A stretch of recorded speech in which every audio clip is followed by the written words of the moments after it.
Le maire de la petite ville de Coudekerque va nous raconter son quotidien à l'heure du coronavirus et du confinement, car les médias parlent beaucoup des grandes villes et des villes moyennes, mais pas des petites villes. C'est le cas de cette commune de 22 000 habitants avec un maire sur le pont 24 heures sur 24 pour répondre aux demandes de ses administrés. Il sera en direct avec nous.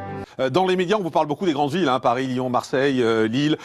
J'ai voulu aujourd'hui prendre l'exemple d'une ville de 22 000 habitants. C'est la ville de Coudekerque-Branche, avec son maire, David Bailleul. Bonjour David Bailleul, merci d'être en direct avec nous. Vous êtes le maire de cette ville. Et je voulais savoir un peu, c'était quoi le quotidien d'une ville comme la vôtre, le quotidien du maire? Parce que je crois, et j'ai vu des articles là-dessus, vous êtes sur le pont quasiment 24 heures sur 24.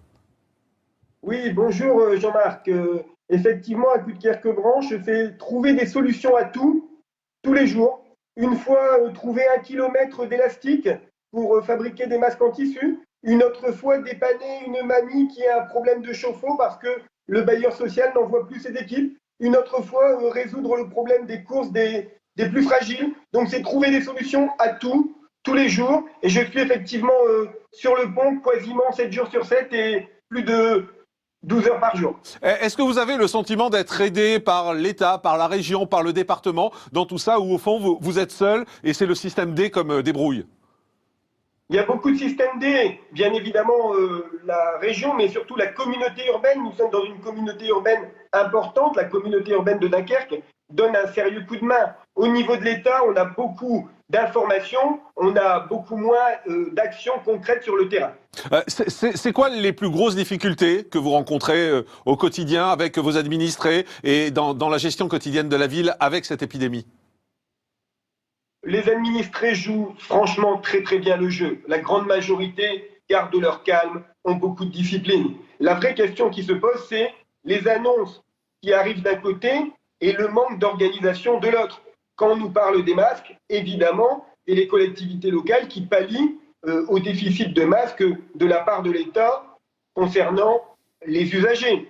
Quand on nous parle d'un déconfinement le 11 mai, hier je suis submergé d'appels, je n'ai aucune réponse concernant les écoles. Donc c'est plutôt le décalage entre une série d'annonces et les mesures concrètes qui arriveraient derrière. C'est-à-dire qu'il y a les annonces en haut, les annonces qui sont faites à la télévision de façon un peu officielle dans des conférences de presse, et puis vous, en bas, vous n'avez pas d'infos et vous vous dites comment on fait, c'est ça?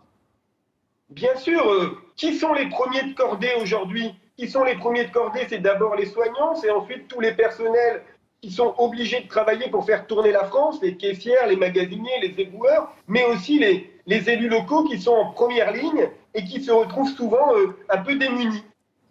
Et de façon un peu plus personnelle, j'ai envie de dire, puisque vous êtes au contact quotidien 7 jours sur 7 et 20 heures par jour avec la population, c'est quoi le sentiment qui vous remonte? Ils vous disent quoi, vos administrés, sur la crise qui est en train de se dérouler? Ils ont peur, ils trouvent que c'est bien géré? C'est quoi leur sentiment?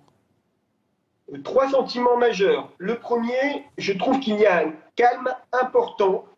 Les gens sont concentrés, les gens sont sérieux et il y a peu de débordements finalement. Le deuxième élément, c'est évidemment la parole de l'État est fortement entachée. Aujourd'hui, peu de gens croient véritablement que la crise est gérée comme elle devrait l'être. Et enfin, la troisième chose, c'est peut-être le plus compliqué, au quotidien, comment on m'aide, monsieur le maire? En gros, si ce n'est pas le maire qui le fait, qui le fait? Merci beaucoup, monsieur le maire. Merci, David Bailleul, d'avoir été en direct avec nous, maire de Coudekerque-Branche. Merci d'avoir été en direct sur Morandini Live.